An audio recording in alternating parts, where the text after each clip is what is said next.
How to fix Instagram comments not showing. Hey, what's up guys? Welcome back to our YouTube channel and let's get started with fixing this problem.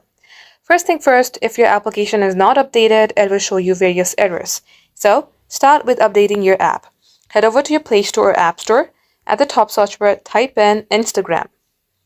Now, in case your application shows update like mine, tap on update and update your app. Now let's go ahead and make sure if we have a blocked Instagram comment from Instagram application itself. For that, open up your Instagram application, get logged into your account where you are having the comment problem, tap onto your profile, then tap on three-bar icon. At this page, under settings and activity, simply type in comments. Tap on comments here. Under who can comment, you will see post and reels. Tap onto it, make sure this is toggled on to everyone.